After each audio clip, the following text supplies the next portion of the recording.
Hi hello friends, welcome to channel flavour சமையல். நம்ம இந்த வீட்டில் என்ன பார்க்க போகிறோம் பார்த்தீங்கன்னா, ரொம்பவே சூப்பரான ஒரு புட்டிங் தான் பார்க்க போகிறோம். இது பார்த்தீங்கன்னா ரொம்பவே ஈஸியாக ரொம்பவே டேஸ்ட்டாக பண்ணிடலாம். குழந்தைங்களுக்கு நல்லா சில்லுன்னு வச்சு கொடுத்தீங்கன்னா அந்த சம்மருக்கு ஏற்ற ஸ்நாக்ஸாகவும் இருக்கும். கண்டிப்பாக எல்லாம் ட்ரை பண்ணுங்கள். இது எதில் பண்ணியிருக்கோம் பார்த்தீங்கன்னா, ரவை வச்சு தான் பண்ணியிருக்கோம். ரவையும் கஸ்டர்ட் பவுடர் வச்சு ரொம்பவே சூப்பரான ஒரு புட்டிங் வந்து ரெடி பண்ணியாச்சு. இப்போ இந்த புட்டிங்க்கு தேவையான பொருட்கள்லாம் என்னென்னு பார்ப்போமா? அதுக்கு முன்னாடி நம்ம சேனலை ஃபஸ்ட் டைம் பார்க்குறீங்கன்னா ஃப்ளேவர் சமையலை சப்ஸ்கிரைப் பண்ணிக்கோங்க, பெல் பட்டன் அமைக்கிக்கோங்க, கூடவே லைக் பண்ணி தட்டிடுங்க. அப்போ தான் நான் அடுத்தடுத்து போடுற வீடியோ நோட்டிஃபிகேஷன் வரும். இப்போது நம்ம வீடியோக்குள்ளே போகலாம். ஃபஸ்ட்டு பார்த்திங்கன்னா இந்த புட்டிங்க்கு பார்த்திங்கன்னா நம்ம கேரமல் சிரப் வந்து நம்ம ரெடி பண்ணிக்கலாம். அதுக்கு பார்த்திங்கன்னா ஒரு கடாய் வச்சுட்டு அரைக்கப் அளவுக்கு சர்க்கரை ஆட் பண்ணிக்கோங்க. இந்த சர்க்கரையை பார்த்திங்கன்னா நல்ல தேன் கலருக்கு நம்ம ரெடி பண்ணி எடுத்துக்கணும். அதை தான் இப்போ நம்ம ரெடி பண்ண போகிறோம். அரைக்கப் சர்க்கரை ஆட் பண்ணிவிட்டு 2 டேபிள் ஸ்பூன் அளவுக்கு தண்ணி ஆட் பண்ணிக்கலாம். ஆட் பண்ணிவிட்டு நல்லா கலந்து விட்டு லோ ஃப்ளேம்லேயே வச்சு நல்லா கொதிக்க வச்சு எடுத்தோம்னா இது கேரமல் சிரப் வந்து நமக்கு ரொம்பவே சூப்பராக தேன் கலரில் வந்து நமக்கு ரெடி ஆயிரும். இது ரெடி ஆகிட்டு இருக்க டைம்லேயே சைடில் இதுக்கு தேவை எந்த பாத்திரத்தில் நம்ம ரெடி பண்ண போகிறோமோ அதையும் எடுத்து வச்சுக்கலாம். ஏன்னா நம்ம கொஞ்சம் டைம் ஆகிட்டுனா கூட அது கசப்பு தன்மையாக அப்புறம் பார்த்தீங்கன்னா ஹார்ட் ஆக ஆரம்பிச்சிடும். அதனால் அந்த பாத்திரத்தையும் நம்ம ரெடியாக எடுத்து வச்சுக்கிடுவோம். நீங்கள் வந்து வீட்டில் இருக்க நார்மல் பாத்திரம் எதில் வேணாலும் நம்ம பேக் பண்ணி எடுத்துக்கலாம். இப்போ பார்த்தீங்கன்னா கேரமல் சிரப்பு ரொம்பவே சூப்பராக ரெடி ஆகிருச்சு. இப்போ ஸ்டவ் ஆஃப் பண்ணிவிட்டு உடனே நம்ம எந்த பாத்திரத்தில் பேக் பண்ணி எடுக்க போகிறோமோ அந்த பாத்திரத்தில் நம்ம எடுத்து வச்சுருக்க கேரமல் சிரப்பை ஆட் பண்ணிக்கலாம். இது பார்த்திங்கன்னா கொஞ்சம் டைம் எடுத்தாலும் கட்டி ஆயிரும். கூட ஒரு 2 நிமிஷம் டைம் எடுத்தாலும் அப்படியே கசப்பு தன்மை கொடுக்க ஆரம்பிச்சிடும். அதனால் உடனே டக்குன்னு மாற்றி எடுத்துக்கோங்க. இப்போ அந்த பாத்திரத்தில் எல்லா பக்கமும் ஈவனாக கோட் ஆகிற அளவுக்கு நல்லா எடுத்து வச்சுக்கலாம்.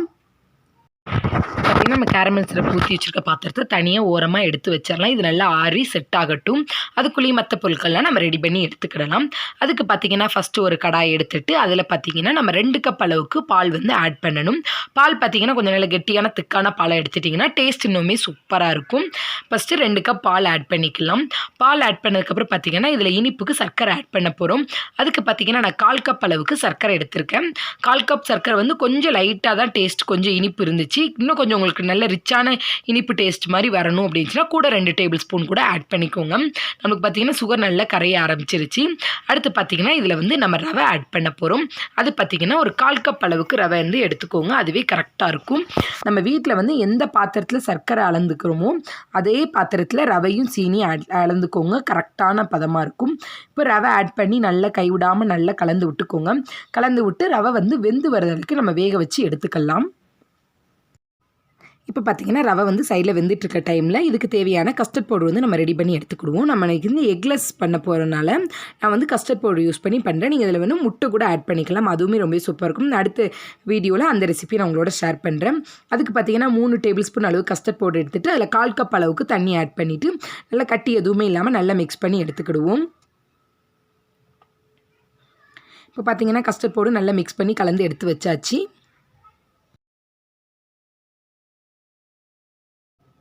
இப்போ பார்த்திங்கன்னா ரவையும் நம்மளுக்கு சூப்பராக வெந்து நல்லா ரெடி ஆகிருச்சு. இப்போ இதில் பார்த்திங்கன்னா நம்ம எடுத்து வச்சுருக்க கஸ்டர்ட் பவுடரை இதோட ஆட் பண்ணிக்கலாம்.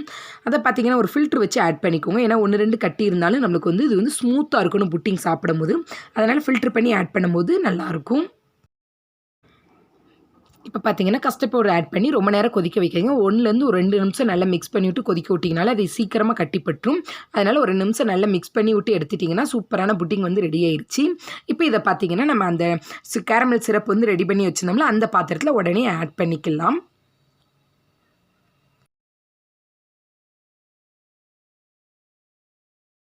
இப்போ பார்த்திங்கன்னா அதை நல்லா ஒரு 2 டைம் நல்லா டேப் பண்ணி எடுத்துக்கோங்க. பாத்திரம் கொஞ்சம் சூடாக இருக்கும். அதனால் பார்த்து நல்லா டேப் பண்ணி எடுத்துகிட்டு இதை பார்த்திங்கன்னா நம்ம ஸ்டீம் பண்ண போகிறோம். இது சாதாரணமாக நம்ம வீட்டில் இருக்க இட்லி பாத்திரத்தில் வச்சு தான் நம்ம வந்து வேக வச்சு எடுக்க போகிறோம்.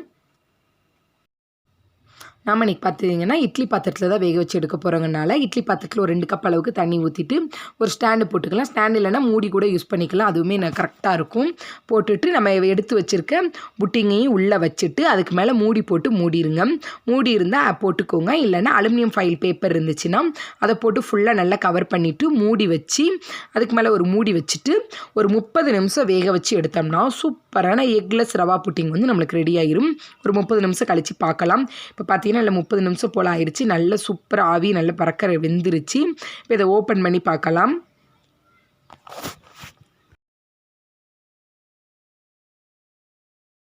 இப்போ பார்த்தீங்கன்னா உங்களுக்கே தெரியும் எவ்வளோக்குள்ள சூப்பராக நல்லா வெந்து ரெடி ஆயிடுச்சு. நல்லா கேக் மாதிரி ரொம்பவே சாஃப்டாக நல்லா ஜூஸியாக இருக்கும். கண்டிப்பாக ட்ரை பண்ணுங்கள். இதை பார்த்தீங்கன்னா நல்லா ஆற வச்சு எடுத்துக்கணும்.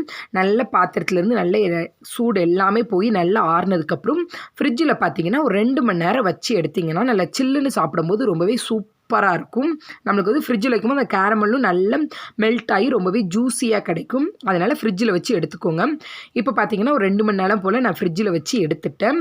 கைட்டு தொட்டு பார்த்தீங்கன்னாலே நல்ல சூப்பராக ஸ்பாஞ்சியாக இருக்குது. இப்போ இதை பார்த்தீங்கன்னா வேறு ஒரு பிளேட்டுக்கு அப்படி பிளேட்டை வச்சு கவுத்தி எடுத்துட்டிங்கன்னா சூப்பராக நமக்கு ரவா புட்டிங் வந்து ஈஸியாக விழுந்துடும். இப்போ பார்த்தீங்கன்னா ரொம்பவே சூப்பரான ரொம்ப டேஸ்டியான ரவா புட்டிங் வந்து ரெடி ஆகிருச்சு. இது பார்த்தீங்கன்னா நான் எக்லெஸ் வெர்ஷனாக பண்ணியிருக்கேன். உங்களுக்கு இதிலே நான் முட்டை சேர்த்து கண்டிப்பாக பண்ணி காமிக்கிறேன். அதையும் நீங்கள் செஞ்சு பாருங்கள். பார்த்தீங்கன்னா ரொம்பவே சூப்பராக நான் ரவா புட்டிங் ரெடி பண்ணிட்டோமா. இதை நம்ம கட் பண்ணி சாப்பிட்டு பார்த்துட்டு எப்படி இருக்குன்னு சொல்லலாம். இப்போ பார்த்தீங்கன்னா கட் பண்ணும்போது ரொம்பவே ஸ்மூத்தாக சாஃப்டாக இருக்கும். அந்த அளவுக்கு ரொம்பவே சாஃப்டாக நம்ம ரெடி பண்ணியிருக்கோம். இதே மாதிரி நீங்களும் உங்கள் வீட்டு குழந்தைங்களுக்கு இந்த சம்மரை நல்ல ஜாலியாக என்ஜாய் பண்ணுற மாதிரி இதே மாதிரி செஞ்சு கொடுத்து சாப்பிடுங்க. இதனால் ஃப்ரிட்ஜில் வச்சு செஞ்சு கொடுக்கும்போது ரொம்பவே சூப்பராக நல்ல டேஸ்டியாக இருந்துச்சு. கண்டிப்பாக நீங்களும் ட்ரை பண்ணுங்கள். பார்த்தீங்கன்னா தெரியும் எவ்வளோக்குள்ளே சாஃப்டாக ரொம்பவே ஜூஸியாக இருக்குன்னு. கண்டிப்பாக நீங்களும் இந்த ரெசிபியை உங்கள் வீட்டு குழந்தைங்கள்லேருந்து பெரியவங்க வரைக்கும் எல்லாத்துக்கும் செஞ்சு கொடுத்து சாப்பிட்டுட்டு எப்படி இருக்குன்னு கமெண்ட் பண்ணுங்கள். இந்த வீடியோ உங்களுக்கு ரொம்ப பிடிச்சிருந்துச்சுன்னா உங்கள் ஃப்ரெண்ட்ஸ் அண்ட் ஃபேமிலியோட ஷேர் பண்ணிக்கோங்க. மறக்காம ஃப்ளேவர் சமையலை சப்ஸ்கிரைப் பண்ணிக்கோங்க. Thank you friends. இந்த வீடியோவை கடைசி வரை பார்த்ததுக்கு ரொம்ப நன்றி. மீண்டும் ஒரு வீடியோவில் சந்திப்போம்.